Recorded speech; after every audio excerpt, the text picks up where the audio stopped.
Hello friends, welcome to my channel defence practice class. Defence practice class চ্যানেলের তরফ থেকে তোমাদের সবাইকে স্বাগত। আজকের এই ভিডিওতে আমরা আলোচনা করব ওয়েস্ট বেঙ্গল স্কুল সার্ভিস কমিশনের গ্রুপ সি এবং গ্রুপ ডির জন্য ক্লাস নাম্বার 6। আজকের এই ভিডিওতে আমরা 6 নম্বর ক্লাস নিয়ে আলোচনা করব। যে সিরিজটি আমাদের চলছিল ওয়েস্ট বেঙ্গল স্কুল সার্ভিস কমিশনের গ্রুপ সি এবং গ্রুপ ডির জন্য, এবং পুরোপুরি আমরা নতুন সিলেবাসের উপর ভিত্তি করে এই ক্লাসগুলো নিয়ে এসেছি। অলরেডি আমাদের 1 থেকে 5 পর্যন্ত ক্লাস হয়ে গিয়েছে। তোমরা যারা না দেখেছো অবশ্যই দেখে নেবে, আমি ডিসক্রিপশনে প্লেলিস্টের লিঙ্ক দিয়ে দেবো। এবং আজকের এই ভিডিওতে আমরা বাছাই করা 30টি গুরুত্বপূর্ণ এমসিকিউ প্রশ্ন নিয়ে আলোচনা করব, যে প্রশ্নগুলো খুবই গুরুত্বপূর্ণ তোমাদের পরীক্ষার জন্য। এবং এর সাথে সাথে আমরা প্রশ্নগুলো রিলেটেড এক্সট্রা কিছু ফ্যাক্ট আলোচনা করব, যে প্রশ্নগুলো তোমাদের পরীক্ষার জন্য ইম্পর্টেন্ট। তো ভিডিওটি তোমরা প্রথম থেকে শেষ পর্যন্ত দেখো। তো আজকের এই ভিডিওর আমাদের ফার্স্ট প্রশ্ন কি বলেছে দেখো। ফার্স্ট প্রশ্ন হলো, ভারতের জাতীয় নদী কোনটি? এখানে 4টি অপশন রয়েছে, তোমরা যদি সঠিক উত্তর জেনে থাকো নিচে কমেন্ট বক্সে কমেন্ট করে জানাবে। রাইট অ্যান্সার হয়ে যাবে গঙ্গা নদী হলো ভারতের জাতীয় নদীর নাম। Option B is the right answer. এবং গঙ্গা নদীর দৈর্ঘ্যের কথা যদি বলা হয়, 2525 কিলোমিটার হচ্ছে গঙ্গা নদীর দৈর্ঘ্য, এবং এটি 2008 সালে জাতীয় নদী হিসাবে ঘোষণা করা হয়েছে। 2008 সালে। এর পাশাপাশি তোমরা মনে রাখবে যমুনা নদীর কথা। এটি হচ্ছে গঙ্গা নদীর দীর্ঘতম উপনদী। কার উপনদী এটি? এটি হচ্ছে গঙ্গা নদীর দীর্ঘতম উপনদী হচ্ছে যমুনা নদী। এছাড়াও গোদাবরী নদীর কথা যদি বলা হয়, গোদাবরী নদী হলো দক্ষিণ ভারতের দীর্ঘতম নদী। দক্ষিণ ভারতের দীর্ঘতম নদী হচ্ছে গোদাবরী নদী। এবং নর্মদার কথা যদি বলা হয়, এটি হচ্ছে একটি পশ্চিম বাহিনী নদীর নাম হচ্ছে নর্মদা নদী। তো তার সাথে সাথে এই পয়েন্টগুলো মনে রাখবে। গঙ্গার দীর্ঘতম উপনদী হলো যমুনা, এবং গঙ্গা ভারতের জাতীয় নদী, যেটি 2008 সালে ঘোষণা করা হয়েছে। দৈর্ঘ্য 2525 কিলোমিটার। দক্ষিণ ভারতের দীর্ঘতম নদীর নাম কি? গোদাবরী নদী। নর্মদা কি? নর্মদা হচ্ছে একটি পশ্চিম বাহিনী নদী। পরবর্তী প্রশ্ন দেখো, 2 নম্বর প্রশ্ন, হায়দ্রাবাদ কোন নদীর তীরে অবস্থিত? সঠিক উত্তরটি হয়ে যাবে মুসি নদীর তীরে অবস্থিত হায়দ্রাবাদ শহরটি। Option B is the correct answer. এছাড়াও বাকি যে অপশনগুলো রয়েছে, গঙ্গা নদীর কথা যদি বলা হয়, কানপুর শহর, কানপুর শহর এই শহরটি গঙ্গা নদীর তীরে অবস্থিত। এছাড়াও বিহারের যে পাটনা শহরটি রয়েছে, এটাও হচ্ছে গঙ্গা নদীর তীরে অবস্থিত। এছাড়াও হরিদ্বারের কথা যদি বলা হয়, এটাও হচ্ছে গঙ্গা নদীর তীরে অবস্থিত। এবং গোদাবরী নদীর কথা যদি বলা হয়, গোদাবরী নাসিক শহরটি গোদাবরী নদীর তীরে অবস্থিত। কৃষ্ণা নদীর কথা যদি বলা হয়, কৃষ্ণা নদী হচ্ছে বিজয়ওয়াড়া শহরটি, এটি হচ্ছে কৃষ্ণা নদীর তীরে অবস্থিত। তো তার সাথে সাথে এক্সট্রা পয়েন্টগুলো মনে রাখবে, নদীর তীরবর্তী যে শহর। 3 নম্বর প্রশ্ন দেখো, ভারতের জাতীয় মিষ্টি কোনটি? 4টি অপশন রয়েছে। 4টি অপশনের মধ্যে সঠিক উত্তর হয়ে যাবে অপশন বি। জিলাপি হলো ভারতের জাতীয় মিষ্টি, এবং ভারতের জাতীয় মিষ্টি হিসাবে এটি স্বীকৃতি পেয়েছে, যদিও এর উৎপত্তি পশ্চিম এশিয়াতে। রাইট উত্তর হয়ে যাবে অপশন বি, জিলাপি। এছাড়াও তোমরা মনে রাখবে, রসগোল্লার কথা যদি বলা হয়, পশ্চিমবঙ্গের বা উড়িষ্যার অত্যন্ত জনপ্রিয় মিষ্টি হলো জিলেবি। এবং উভয় রাজ্য অর্থাৎ পশ্চিমবঙ্গ এবং উড়িষ্যা এই দুইটি রাজ্যই জিআই ট্যাগ পেয়েছে রসগোল্লার। ওকে। এছাড়াও তোমরা আরো কিছু পয়েন্ট মনে রাখবে। লাড্ডুর কথা যদি বলা হয়, লাড্ডুর কথা যদি বলা হয়, তিরুপতি যে মন্দির রয়েছে, সেই মন্দিরে প্রসাদ হিসাবে লাড্ডু বিশ্ববিখ্যাত তিরুপতি মন্দিরে। পরবর্তী প্রশ্ন হলো 4 নম্বর প্রশ্ন, মহিলাদের ক্রিকেটের প্রথম ডাবল সেঞ্চুরি কে করেন? সঠিক উত্তরটি হয়ে যাবে 4টি অপশনের মধ্যে অপশন ডি, মিতালি রাজ। তো তোমরা মনে রাখবে 2002 সালে ইংল্যান্ডের বিরুদ্ধে টেস্ট ম্যাচে তিনি 214 রান করেছিলেন মিতালি রাজ, এবং ডবল সেঞ্চুরি বা দ্বিশতক করেছিলেন। ওকে। এছাড়াও স্মৃতি মন্দনার কথা যদি বলা হয়, ভারতের বর্তমান ওপেনার স্মৃতি মন্দনা। এবং হরমনপ্রীত করের কথা যদি বলা হয়, হরমনপ্রীত কর, তিনি টি-20 ক্রিকেটের ভারতের অধিনায়ক করছেন বর্তমানে, এবং তিনি একজন বিস্ফোরক ব্যাটিং এর জন্য পরিচিত।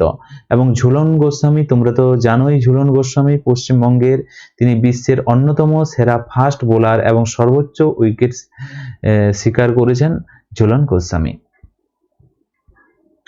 নেক্সট 5 নম্বর প্রশ্ন, ভারতের প্রথম কাগজবিহীন সংবাদপত্র কোনটি? সঠিক উত্তর হয়ে যাবে 4টি অপশনের মধ্যে option C, the news today. Option C is the right answer. তো তোমরা মনে রাখবে 2001 সালে এটি চালু হয়, দ্য নিউজ টুডে, এবং এটি ভারতের প্রথম news paper. Option C is the correct answer. এবং দ্য হিন্দুর কথা যদি বলা হয়, এটি চেন্নাই থেকে প্রকাশিত ভারতের অন্যতম পুরনো এবং সম্মানজনক ইংলিশ একটি দৈনন্দিন পেপার। এবং টাইম অফ ইন্ডিয়ার কথা যদি বলা হয়, এটি বিশ্বের সর্বাধিক বিক্রিত ইংরেজি দৈনিক পত্রিকা। এবং দৈনিক জাগরণের কথা যদি বলা হয়, এটি হচ্ছে ভারতের সর্বাধিক পঠিত হিন্দি সংবাদপত্রগুলির মধ্যে একটি। পরবর্তী প্রশ্ন দেখো, 6 নম্বর প্রশ্ন, আন্তর্জাতিক আদালত অর্থাৎ ইন্টারন্যাশনাল চিফ অফ জাস্টিস প্রথম ভারতীয় বিচারক কে ছিলেন? আইসিজের প্রথম ভারতীয় বিচারক ছিলেন doctor Nagendra Singh. Option C is the correct answer. তিনি তোমরা মনে রাখবে 1985 সাল থেকে 1988 সাল পর্যন্ত তিনি আন্তর্জাতিক আদালতের প্রেসিডেন্ট হিসাবে ছিলেন।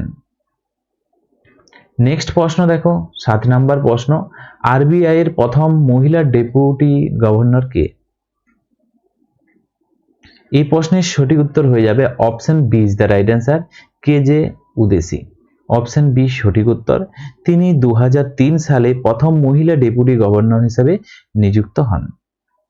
এছাড়াও তোমরা মনে রাখবে অরুন্ধতী ভট্টাচার্যের কথা যদি বলা হয়, তিনি স্টেট ব্যাংক অফ ইন্ডিয়ার প্রথম মহিলা চেয়ারম্যান ছিলেন।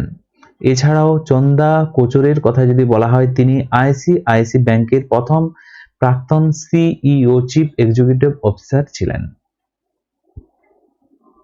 নেক্সট প্রশ্ন হলো 8 নম্বর প্রশ্ন, পদার্থবিদ্যায় নোবেল পাওয়া প্রথম ভারতীয় কে ছিলেন? সঠিক উত্তরটি হয়ে যাবে option B is the right answer, C V Raman. 1930 সালে আলোর বিক্ষেপণের জন্য রমন এফেক্ট আবিষ্কারের জন্য তিনি এই নোবেল পুরস্কার পেয়েছেন।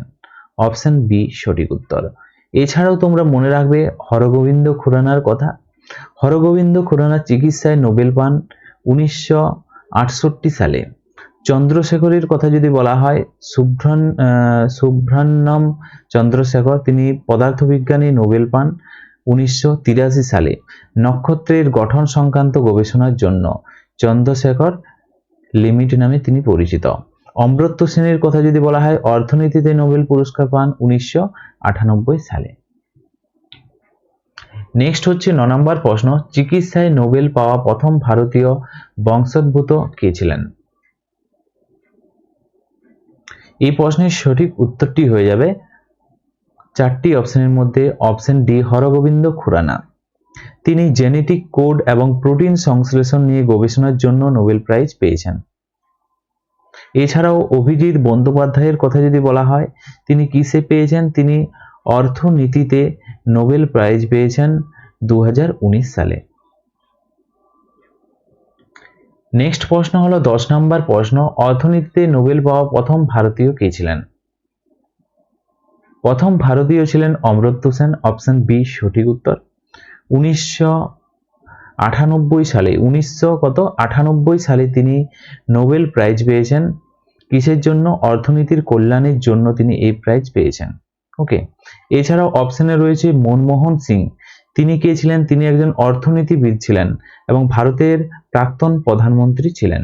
ওকে, রঘুরাম রাজনের কথা যদি বলা হয়, আরবিআই এর গভর্নর ছিলেন প্রাক্তন। এবং অভিজিৎ ব্যানার্জির কথা যদি বলা হয় বা বন্দ্যোপাধ্যায়, তিনি 2019 সালে তিনি দরিদ্র দূরীকরণ নিয়ে গবেষণার জন্য অর্থনীতিতে নোবেল পান এবং তিনি দ্বিতীয় ভারতীয় যিনি অর্থনীতিতে নোবেল প্রাইজ পেয়েছেন।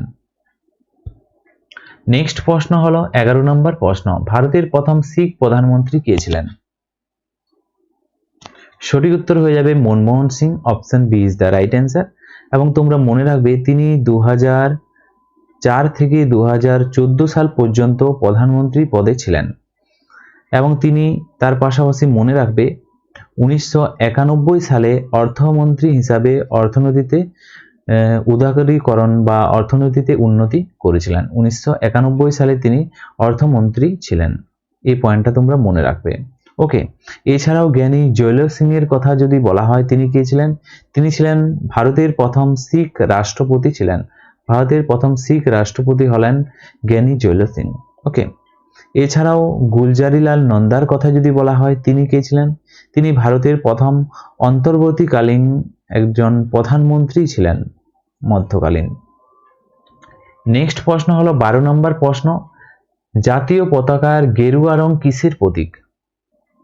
জাতীয় পতাকার যে গেরুয়া রং থাকে সেই গেরুয়া রং হচ্ছে ত্যাগের প্রতীক। সঠিক উত্তর হয়ে যাবে option B is the right answer, শক্তি বা সাহসের প্রতীক। অপশন বি সঠিক উত্তর। এবং গেরুয়া এই রংটি হচ্ছে ত্যাগের প্রতীক, তোমরা মনে রাখবে। এছাড়াও রয়েছে শান্তি বা সত্যের কথা যদি বলা হয়, জাতীয় পতাকার যে সাদা রং রয়েছে সেই সাদা রংটি হচ্ছে শান্তি বা সত্যের প্রতীক। ওকে, এবং সমৃদ্ধির প্রতীক কি? সমৃদ্ধির পতাকার যে সবুজ রং রয়েছে, পতাকার যে সবুজ রং রয়েছে সেটি হচ্ছে সমৃদ্ধির প্রতীক, উদ্ভিদের সাথে সম্পর্কিত, তাই এটি সমৃদ্ধির প্রতীক। এবং প্রগতি বা প্রোগ্রেসের কথা যদি বলা হয়, জাতীয় পতাকার মাঝে যে অশোক চক্র রয়েছে সেই অশোক চক্রটি হচ্ছে প্রগতি বা প্রোগ্রেসের প্রতীক। নেক্সট হলো 13 নম্বর প্রশ্ন, ভারতের কোন শহরকে পিঙ্ক সিটি বলা হয়? গোলাপি শহর বলা হয়। রাইট উত্তর হয়ে যাবে জয়পুরকে বলা হয়। Option B C is the right answer. এছাড়াও তোমরা মনে রাখবে 1876 সালে রানী ভিক্টোরিয়ার আগমন উপলক্ষে এই শহরটিকে গোলাপি রং করা হয়েছিল 1876 সালে। এছাড়াও তোমরা মনে রাখবে যোধপুরের কথা। যোধপুরকে কি বলা হয়? যোধপুরকে বলা হয় ব্লু সিটি বলা হয়। ওকে, এবং উদয়পুরকে কি বলা হয়? হ্রদের সিটি বলা হয়, সিটি অফ লেক বলা হয়। ওকে, এছাড়াও নাগপুরকে কি বলা হয়? নাগপুরকে বলা হয় কমলা লেবুর শহর বলা হয়, অরেঞ্জের সিটি বলা হয়। ওকে, নেক্সট প্রশ্ন হলো 14 নম্বর প্রশ্ন, মহাকাশে যাওয়া প্রথম ভারতীয় কে ছিলেন? সঠিক উত্তর হয়ে যাবে রাকেশ শর্মা। অপশন এ সঠিক উত্তর। 1984 সালে তিনি মহাকাশে যান। Option A is the right answer. এবং তারিখটি হচ্ছে 3 এপ্রিল। এবং তিনি পৃথিবীর কততম মহাকাশচারী? পৃথিবীর তিনি ছিলেন 138তম মহাকাশচারী। পৃথিবীর কথা যদি বলা হয়, ওকে, সারা বিশ্বের 138তম মহাকাশচারী হলেন রাকেশ শর্মা। এছাড়াও কল্পনা চাওলার কথা উল্লেখ রয়েছে এখানে। কল্পনা চাওলা কে ছিলেন? তো তোমাদেরকে বলে দিচ্ছি, কল্পনা চাওলা হলেন মহাকাশে যাওয়া প্রথম ভারতীয় বংশোদ্ভূত মহিলা ছিলেন। ওকে, ভারতের তিনি ছিলেন, ভারতের। সুনিতা উইলিয়ামের কথা যদি বলা হয়, তিনিও মহাকাশে দীর্ঘতম সময় কাটানো ভারতীয় বংশোদ্ভূত মহিলার মধ্যে অন্যতম। এবং ইউরি গ্যাগারি, খুবই গুরুত্বপূর্ণ একটি পয়েন্ট, ইউরি গ্যাগারি কে ছিলেন? মহাকাশে যাওয়া বিশ্বের প্রথম ব্যক্তি। বিশ্বের প্রথম ব্যক্তি হলেন মহাকাশে যাওয়া ইউরি গ্যাগারি। তিনি রাশিয়া থেকে গিয়েছিলেন, তিনি রাশিয়া ছিলেন। পরবর্তী প্রশ্ন হলো 15 নাম্বার প্রশ্ন, কি বলছে দেখো, দক্ষিণ মেরুতে পৌঁছানো প্রথম ভারতীয় মহিলা কে ছিলেন? এই প্রশ্নের সঠিক উত্তরটি হয়ে যাবে option C is the right answer, রানী কৌশল। তো এর পুরো নাম হচ্ছে রানী কৌশল ধর্ম শাক্তু। Okay, option C is the correct answer. এছাড়াও বাকি যে অপশনগুলো রয়েছে, যেমন বাচেন্দ্রী পাল, মাউন্ট এভারেস্ট জয়ী প্রথম ভারতীয় মহিলা, প্রথম ভারতীয় মহিলা মাউন্ট এভারেস্ট জয়ী হচ্ছে বাচেন্দ্রী পাল। সন্তোষ যাদবের কথা যদি বলা হয়, সন্তোষ যাদব 2 বার মাউন্ট এভারেস্ট জয়ী প্রথম মহিলা, প্রথম মহিলা 2 বার মাউন্ট এভারেস্ট জয়ী সন্তোষ যাদব। আরতি সাহা কে ছিলেন? আরতি সাহার কথা যদি বলা হয়, তিনি ছিলেন ইংলিশ চ্যানেল পার করা প্রথম ভারতীয় মহিলা। ওকে, এই পয়েন্টগুলো অবশ্যই তোমরা নোট করে রাখবে। নেক্সট হচ্ছে 16 নম্বর প্রশ্ন, ভারতখণ্ড ভারতের কি?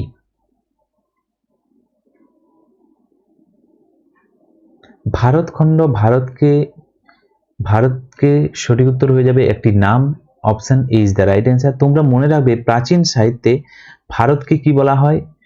জম্মু দ্বীপ বলা হয়। ওকে, ভারতের অপর নাম জম্মু দ্বীপ।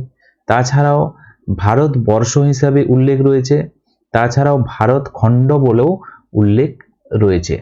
ওকে, এছাড়াও তোমরা মনে রাখবে আরেকটি নাম তোমাদের পরীক্ষাতে আসতে পারে, আর্যাবর্ত নামেও ডাকা হয় ভারতবর্ষকে। নেক্সট প্রশ্ন দেখো, 17 নম্বর প্রশ্ন, ভারতের প্রথম রঙিন চলচ্চিত্র কোনটি? ভারতের প্রথম রঙিন চলচ্চিত্র হলো কিষান কন্যা। রাইট উত্তর হয়ে যাবে Kishan Kanhaiya. Option C is the right answer. এই ইরান কিষানি Kanhaiya, option C is the correct answer. এবং তোমরা মনে রাখবে 1937 সালে এটি বি গিডওয়ানি পরিচালিত এই ছবিটি মুক্তি পায়। এছাড়াও রাজা হরিশ্চন্দ্রের কথা যদি বলা হয়, এটি হচ্ছে ভারতের প্রথম নির্বাক চলচ্চিত্র। 1913 সালে এটি মুক্তি পায়। দাদা সাহেব ফালকে ছিলেন এর প্রযোজক। আলোমারার কথা যদি বলা হয়, আলোমারা হচ্ছে প্রথম সাবাক চলচ্চিত্র। ভারতের প্রথম সাবাক চলচ্চিত্র হচ্ছে আলোমারা। 1931 সালে এটি মুক্তি পায়। এটি হচ্ছে সাউন্ড দ্বারা নির্মিত প্রথম চলচ্চিত্র। ওকে, এবং মাদার ইন্ডিয়ার কথা যদি বলা হয়, অস্কারের জন্য মনোনীত প্রথম ভারতীয় চলচ্চিত্র। প্রথম অস্কারের জন্য মনোনীত ভারতের প্রথম চলচ্চিত্র 1957 সালে এটি মনোনীত হয়। নেক্সট 18 নম্বর প্রশ্ন, অস্কার লাইফ টাইম পাওয়া প্রথম ভারতীয় কে ছিলেন? লাইফ টাইম অ্যাচিভমেন্টের জন্য অস্কার পাওয়া প্রথম ভারতীয় হলেন Satyajit Ray. Option C is the correct answer. 1992 সালে তাকে এই সম্মান দেওয়া হয়। কত সালে? 1992 সালে। তিনি তার পথের পাঁচালীর পরিচালক ছিলেন। খুবই গুরুত্বপূর্ণ, পথের পাঁচালীর কথা যদি বলা হয়, পথের পাঁচালীর কথা যদি বলা হয়, তার পরিচালক হলেন সত্যজিৎ রায়। নেক্সট প্রশ্ন হলো 19 নম্বর প্রশ্ন, পতাকায় অশোক চক্র কে স্থাপন করেছিলেন? জাতীয় পতাকায় অশোক চক্র স্থাপন করেছিলেন, চারটি অপশনের মধ্যে সঠিক উত্তর হয়ে যাবে বি আর আম্বেদকর, ডক্টর বি আর আম্বেদকর। তো তোমরা মনে রাখবে অশোক চক্রর আগে মাঝখানে চরকা ছিল। মাঝখানে কি ছিল? চরকা ছিল। সংবিধান সভায় আম্বেদকরের পরামর্শে চরকার বদলে অশোক চক্র দেওয়া হয়। ওকে, এবং পিঙ্গালি ভেঙ্কাইয়ার কথা যদি বলা হয়, তিনি কে ছিলেন? তিনি ভারতের জাতীয় পতাকা নকশা করেছিলেন। পিঙ্গালি ভেঙ্কাইয়া জাতীয় পতাকা নকশা করেছিলেন। মহাত্মা গান্ধীর কথা যদি বলা হয়, তাকে কি বলা হয়? তাকে ভারতের মহাত্মা বলা হয় বা জাতির জনক বলা হয়। জওহরলাল নেহরুকে কি বলা হয়? ভারতের কাকাজি বলা হয় বা চাচাজি বলা হয়। নেক্সট হচ্ছে 20 নম্বর প্রশ্ন, সৌরজগতের সবচেয়ে হালকা গ্রহ কোনটি? সঠিক উত্তর হয়ে যাবে শনি গ্রহ। অপশন সি সঠিক উত্তর। শনি গ্রহের যে ঘনত্বের কথা যদি বলা হয়, 0.68 গ্রাম পার সেমিটার হোল কিউব, এটি হচ্ছে তার ঘনত্ব, অর্থাৎ জলের চেয়েও কম, তাই এটি জলে ভাসতে পারে। Option C is the correct answer. বুধ গ্রহের কথা যদি বলা হয়, সৌরজগতের হচ্ছে ক্ষুদ্রতম গ্রহ হচ্ছে বুধ গ্রহ। পৃথিবীর কথা যদি বলা হয়, সৌরজগতের সর্বোচ্চ ঘনত্বের গ্রহ, তাছাড়াও নীল গ্রহ বলা হয়। ওকে, বৃহস্পতি হচ্ছে সৌরজগতের সবচেয়ে বৃহত্তম গ্রহ এবং তার উপগ্রহ হচ্ছে গ্যানিমিড। এটি হচ্ছে সৌরজগতের সবচেয়ে বড় উপগ্রহ, গ্যানিমিড বৃহস্পতির উপগ্রহ। নেক্সট হলো 21 নম্বর প্রশ্ন, মহাভারতের পুরনো নাম কি? সঠিক উত্তরটি হয়ে যাবে অপশন বি জয়া সংহিতা। মহাভারত বেদব্যাস রচনা করেছিলেন। কে রচনা করেছিলেন? বেদব্যাস রচনা করেছিলেন মহাভারত। এবং এখানে 1 লক্ষ কি রয়েছে? শ্লোক রয়েছে মহাভারতে। নেক্সট প্রশ্ন দেখো 22 নম্বর প্রশ্ন, পেটিএম কোন দেশের কোম্পানি? সঠিক উত্তর হয়ে যাবে পেটিএম হলো ভারতের company. Option C is the right answer. 2010 সালে বিজয় শেখর শর্মা এটি প্রতিষ্ঠা করেন। এবং এর সদর দপ্তরের কথা যদি বলা হয় নয়ডাতে হচ্ছে সদর দপ্তর। নেক্সট হলো 23 নম্বর প্রশ্ন, ধান চাষের জন্য উপযুক্ত মাটি কোনটি? সঠিক উত্তর হয়ে যাবে প্রশ্নের পলি ও দোআঁশ মাটি, অপশন বি সঠিক উত্তর। ধান গাছের গোড়ায় জল জমে থাকা প্রয়োজন, তাই জল ধারণ ক্ষমতা সম্পন্ন মাটি দরকার, তাই পলি মাটি, option B is the correct answer. Okay, এছাড়াও বেলে মাটির কথা যদি বলা হয়, বেলে মাটিতে তরমুজ ভালো হয়, এছাড়াও শশা ভালো হয় বেলে মাটিতে। এবং ল্যাটেরাইট মাটির কথা যদি বলা হয়, এই মাটিতে কি ভালো হয়? কাজু বাদাম ভালো হয়। নেক্সট প্রশ্ন হলো 24 নম্বর প্রশ্ন, মহাভারতের বাংলা অনুবাদ কোন সুলতানের আমলে হয়? এই প্রশ্নের সঠিক উত্তর হয়ে যাবে Nusrat Shah, option B is the right answer. Nusrat Shah বা পরাগল খাঁর আদেশে কবির পরমেশ্বর মহাভারত বাংলা ভাষায় অনুবাদ করেছিলেন, অপশন বি সঠিক উত্তর। নেক্সট 25 নম্বর প্রশ্ন, জিজিয়া করকে সম্পূর্ণরূপে তুলে দিয়েছিলেন? রাইট উত্তর হয়ে যাবে Mohammad Shah Rangila, option C is the right answer. Mohammad Shah Rangila 1564 সালে আকবর জিজিয়া কর তুলে দেয়। এছাড়াও তোমরা এর পাশাপাশি মনে রাখবে এটি চালু কে করেছিল? এই কর ঔরঙ্গজেব আবার এটি চালু করেছিল। তোমরা মনে রাখবে এই কর তুলে দিয়েছিল মোহাম্মদ শাহ রঙ্গিলা 1564 খ্রিস্টাব্দে, পরে ঔরঙ্গজেব আবার এটি চালু করেছিল 1679 সালে। ওকে, নেক্সট প্রশ্ন হলো 26 নম্বর প্রশ্ন, ভূমিকম্পের ফলে সৃষ্টি সামুদ্রিক ঢেউকে কি বলা হয়? সঠিক উত্তর হয়ে যাবে সুনামি বলা হয়, option C is the correct answer. এবং 2004 সালে ভারতে ভয়াবহ সুনামি হয়েছিল।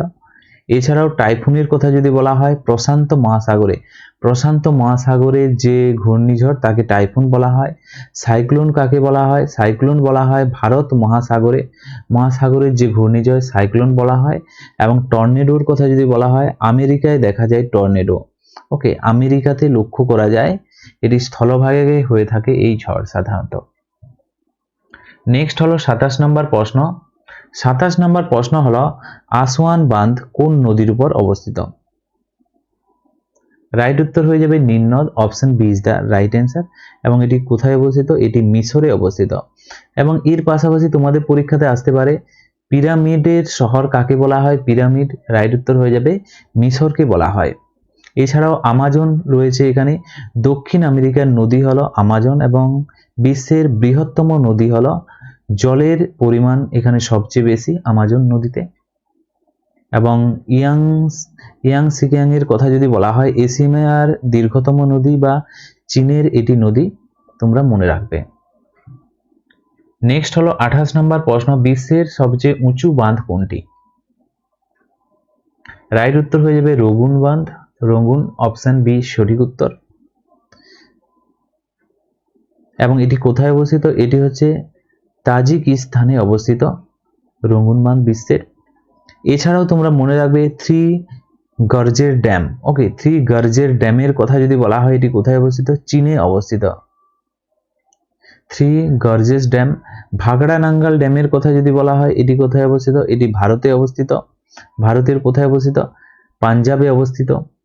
তেহরি বাঁধের কথা যদি বলা হয়, ভারতের উচ্চতম বাঁধ, এটি উত্তরাখণ্ড রাজ্যে অবস্থিত, ভাগীরথী নদীর তীরে অবস্থিত। নেক্সট 29 নম্বর প্রশ্ন, চীনের দুঃখ কোন নদীকে বলা হয়? এই প্রশ্নের সঠিক উত্তর হয়ে যাবে হোয়াংহোকে বলা হয় চীনের দুঃখ, option B is the right answer. এছাড়াও তোমাদের পরীক্ষাতে প্রশ্ন আসে যে বিহারের দুঃখ কাকে বলা হয়? সঠিক উত্তর হয়ে যাবে কোশি নদীকে বলা হয় বিহারের দুঃখ। এছাড়াও বলা হয় পশ্চিম বাংলা বা বাংলার দুঃখ কাকে বলা হয়?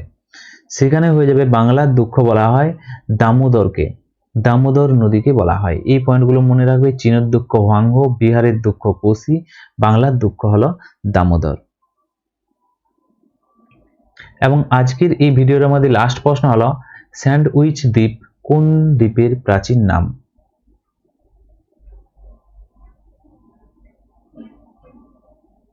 রাইট উত্তর হয়ে যাবে হাওয়াই দ্বীপপুঞ্জ, option B is the correct answer.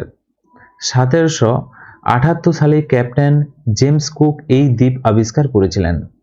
Option B is the right উত্তর। গ্রিনল্যান্ডের কথা যদি বলা হয়, এটি বিশ্বের বৃহত্তম দ্বীপ। বিশ্বের বৃহত্তম দ্বীপের কথা যদি বলা হয়, সেখানে হয়ে যাবে গ্রিনল্যান্ড। শ্রীলঙ্কার কথা যদি বলা হয়, শ্রীলঙ্কা এর প্রাচীন নাম হচ্ছে সিলন, হচ্ছে শ্রীলঙ্কার প্রাচীন নাম। মাদাগাস্কারের কথা উল্লেখ রয়েছে, এটি হচ্ছে আফ্রিকা মহাদেশের বৃহত্তম দ্বীপ। কোথার? আফ্রিকা মহাদেশের বৃহত্তম দ্বীপ হলো মাদাগাস্কার। তো তার সাথে সাথে এই পয়েন্টগুলো মনে রাখবে। তো ফ্রেন্ডস, এগুলি ছিল আজকের ভিডিওর আমাদের কিছু গুরুত্বপূর্ণ এমসিকিউ প্রশ্ন উত্তর।